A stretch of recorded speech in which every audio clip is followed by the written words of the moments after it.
Hey guys, I'm Greg. Welcome to Greg's Beer Reviews today. Let's go see what's in the fridge today.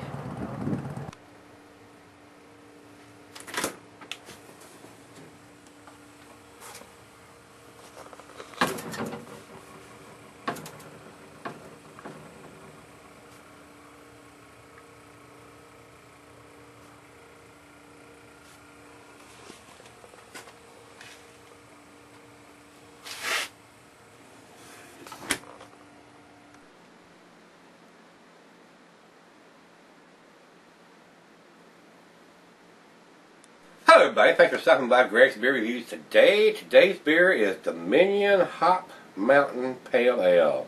And this is brewed and bottled by Old Dominion Brewing. Well, Old Dominion is in Virginia. That's the name for Virginia. This is brewed in Dover, Delaware, so what's up with that?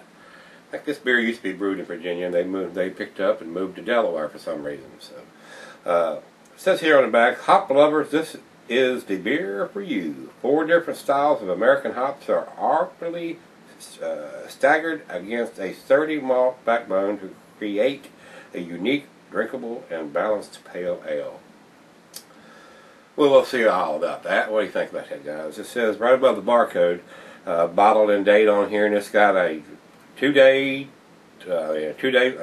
digits for the month, 2 digits for the day, and 2 digits for the year. Right above the barcode here, it says bottle date. This one was actually bottled on March 27th, 2012, and this is into July, so the end of July. So we probably should have had this a little earlier than what it is, being a hopped up pale ale. But we're going to find out what it's about today, guys. But they got the date on the bottle, so I got to give them a thumbs up on that, because that's my soapbox. That's what I get up and I preach about just about every damn beer review, guys. And I know a lot of y'all get tired of hearing me preach about the dates on the bottles, but it is my passion, especially on these IPAs.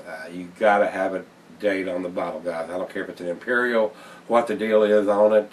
I got to have a date. I mean, I'm going to buy it, I'm going to review it, but if it don't have a date on it, I'm going to buy it again. So that's with that being said. I'm not going to recommend it. I might give it a B or a C grade because of the date. It might kick it down a notch. I hate to do that to A beers, but guys, you got to realize how important that is, and I think you do.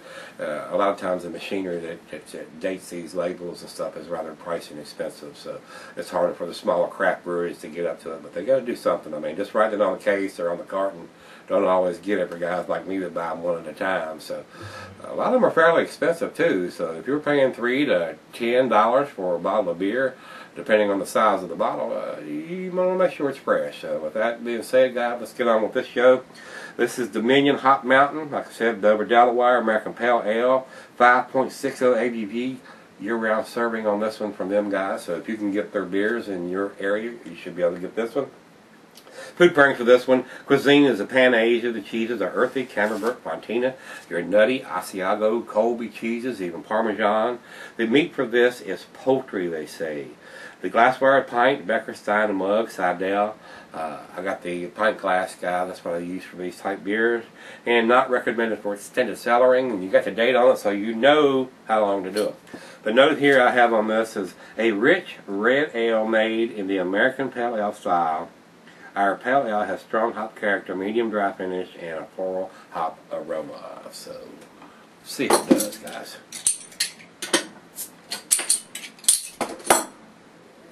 Into the glass we go. Twist off cap, guys, so if you're a home brewer, this bottle is useless. It's garbage.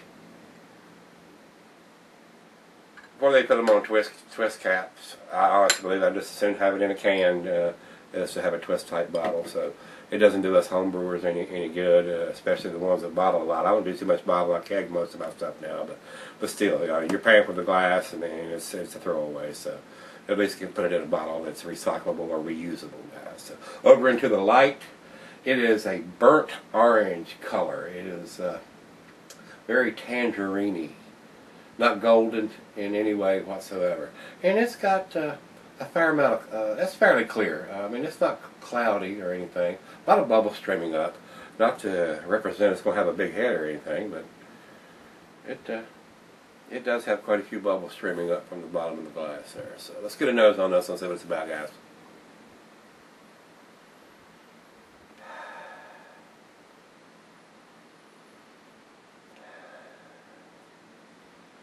It's got definitely a nice citrusy, grapefruity smell.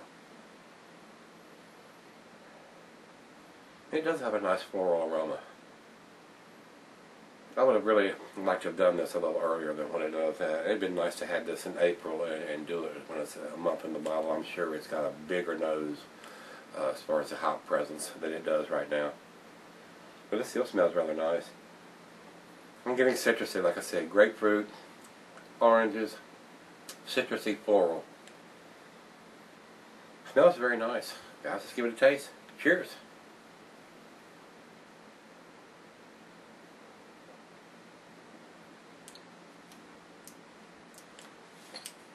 A little watery, a little thin. Let me hit it again.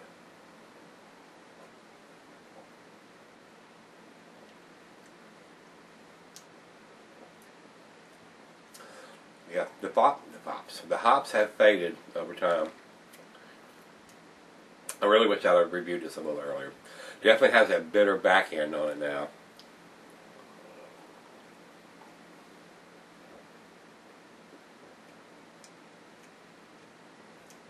A little bit of toffee on there. A little caramelly. Not too awful bad. I mean,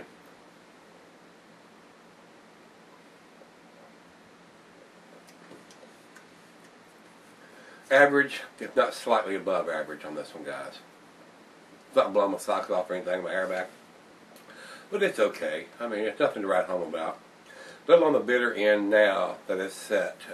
Like I keep saying this, that's probably the third time. I wish I'd have done this a little fresher. A lot of these pale ales, they want them to be a hopped up version of that. And they over hop them. Now, like I said, this has 4 different kind of hops in it. So they're wanting that hoppy presence. And the longer that sets, the more that's going to fade over time. So with the date on there, it's not their fault that it's been that long. It's my fault. So if you're drinking a beer that's 4 to 6 months old and it's an IPA and it's got a date on the bottle and you can read it right on there, shame on you. That's what I'm saying.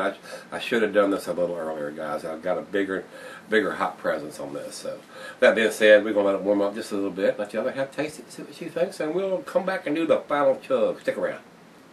Alright, guys, got just a little left here.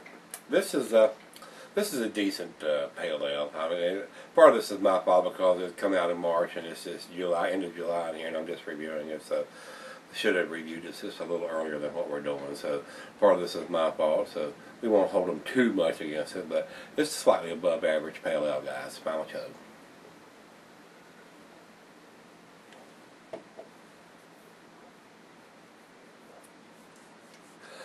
Well, it's on the thin side, a little watery. There is a nice grapefruity bitterness, an orangey grapefruity taste to it, and a floral aroma from the hops. But I'm sure it was a lot more potent when it was fresh than it is right now, guys. So having the date on the back of the bottle, that's a big thing for me nowadays. So we know how old the beer is. So I'm going to give it a 5. It's a B-. It may even been a B or a B+ if I'd have got it fresher. So with that being said, guys, Rate Beer has 72 overall and a 59 in the style. So those guys weren't impressed at all. And Beer Advocate comes up with an 84, which is they're good. And I'm going to leave it there. I agree with that. It's a good beer. It's slightly above average. So might check see if I can get a fresher bottle of this next time I'm up there and see if it's got a bigger hop presence than this one does here. So guys, that being said, if you had this from Dominion Hop Mountain, give me some comments back on this. Is liked it, loved it, didn't like it, didn't love it, whatever you think of it. Give me some comments back on this and know what you think of the beer, guys. So as always, rate, comment, subscribe, and let's look at the fridge tomorrow and see everybody then.